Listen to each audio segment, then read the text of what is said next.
The ZTE Axon Mini is the baby brother to the ZTE Axon and the Axon Elite. The word mini, though, is misleading. It still sports a respectable 5.2-inch screen compared to its brothers, which have 5.5-inch screens. The design, though, is very similar to the Axon and Axon Elite, which is unique to say the least. The speaker grills are lined with triangles, and then look to the back of the phone and you've got fake leather and stitching lining the top and the bottom of the phone. For me, it looks a little cheap, and then there's more triangles between that camera and flash, which really leads to an overall cluttered feeling. I guess it's a love it or hate it kind of phone, and I can't say I really love it, neither does Basil for that matter. But that AMOLED display instantly wins back points for this phone. Its clear, vibrant colors make it one of the best in class, and that Full HD display is beautifully superficial. With a pixel density of 424 pixels per inch, it's sharper than any of the iPhones and most £230 smartphones. ZTE has opted to use a Qualcomm Snapdragon 616 processor, so it's not quite the powerhouse that its big brothers are, though it's a newer chipset, and it didn't slow us down at any point. The 3GB of RAM only sweetens the deal. The phone comes with 32GB of internal storage, though it does have space for a micro SD card, which can add an extra 128GB to your phone. Inside, it's running Android Lollipop and ZTE's My Favor UI. The most noticeable feature about My Favor is that it's missing the apps tray. All of your apps are kept along the home screen, much like with iOS or with Emotion UI. It also comes preloaded with heaps of bloatware, and it's fast become my least favorite custom UI. So ZTE, if you're listening, please lighten the load.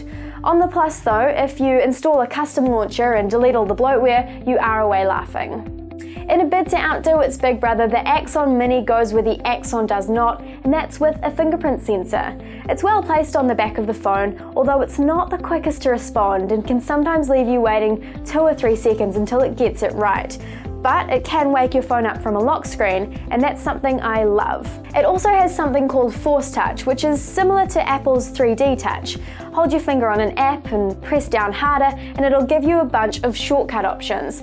It's not something I find particularly useful, so I don't use it on a day-to-day basis. What do you guys think? Let me know if you agree or disagree in the comments section below. More useful if you're concerned about security is the eye scanner.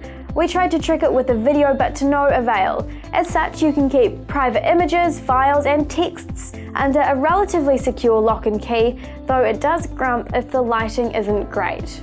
There's a 13-megapixel back camera and an 8-megapixel front camera.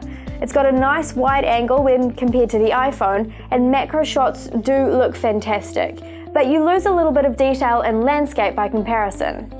The camera has voice controls which worked every time. You can ask the camera to turn the flash on or off, you can switch between the back and the front camera, or you can get it to take the photo for you by saying the words capture or cheese. The camera app itself is fairly comprehensive and even offers manual controls. Similar to Huawei phones, it sports a beauty mode, which left me looking a little like an alien. It also has 4G connectivity, though it doesn't have NFC capability. And being Android, downloading apps is a breeze through the Google Play Store. There's one front-firing speaker which is handy, and that 2800 mAh battery should keep you going through a full day. Be warned though, the phone does come preset with some pretty aggressive power-saving features, and it slows down your notifications considerably. So if you're finding your Facebook and your WhatsApp messages are going under the radar, you might want to check those settings. My biggest grind with this phone is how it looks. That fake leather and triangle design just doesn't do it any justice. But if you can get past that, and if you don't mind overlaying that My Favor UI with a custom launcher, then you will find yourself with a phone that's packed full of features. You get pressure-sensitive touch, an eye scanner, a fingerprint scanner, voice recognition, and an epic camera application. Not a bad buy for £230. Thanks for watching. I hope you found this review useful. If you did, make sure you hit that thumbs up button, and if you like Btekt, make sure you subscribe to our channel.